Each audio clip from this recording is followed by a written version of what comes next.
आदरणीय साथ संगत जी, प्यार से कहना धन्यवाद जी। साथ संगत जी, दास आप सबके सामने एक साखी रखने जा रहा है। आशा है परवान गए। साखी का शीर्षक है गुरु सेवा की महिमा। त्रेता युग में जन्मेजय नामक राजा हुआ।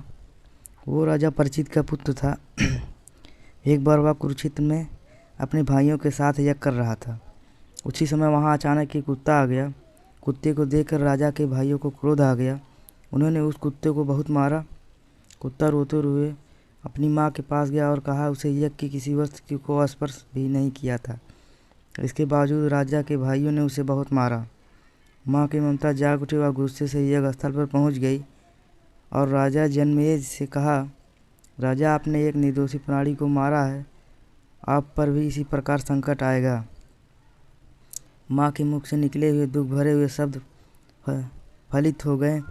इस डर से राजा और उसकी माँ चिंतित हो गए, परंतु अब क्या करें। उस वक्त एक वृद्ध ऋषि ने उन्हें गुरु की शरण में जाने की सलाह दी और कहा कि गुरु की शरण में जाए बिना इस पाप को छुटकारा नहीं है और गुरु की इस कठिन परिस्थिति को आपको सही मार्ग दिखा सकता है। गुरु की खोज में राजा और उसके भाई हस्तिनापुर पहुँचे। एक दिन शिकार खोजते खोजते जंगल में से दूर निकल गए। उन्हें वहाँ पर एक आश्रम दिखाई दिया।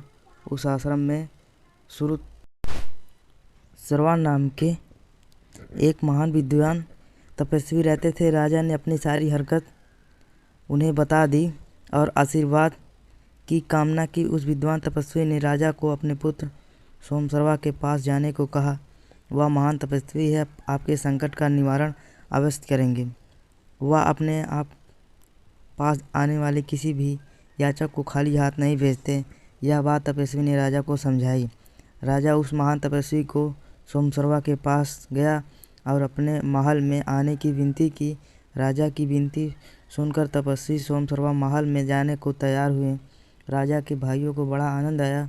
उन्होंने संत सोमसर्वा का बहुत आदर सत्कार करके उनको अपना गुरु बना लिया। उनकी खूब सेवा की। संत सेवाश्रम ने उन्हें सत्य का बोध कराया और संत मार्ग दिखाया।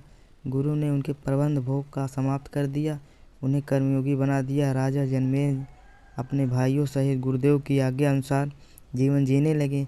सभी को यथोचित सेवा सत्कार करने लगे।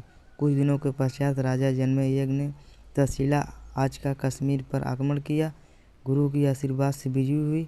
उसके पश्चात उसके ऊपर कोई संकट नहीं आया। इस प्रकार जिस प्रकार गुरु की कृपा होती है उसके जीवन उसी प्रकार संकट नहीं आता है। साथ संगत जी, प्यार से कहना।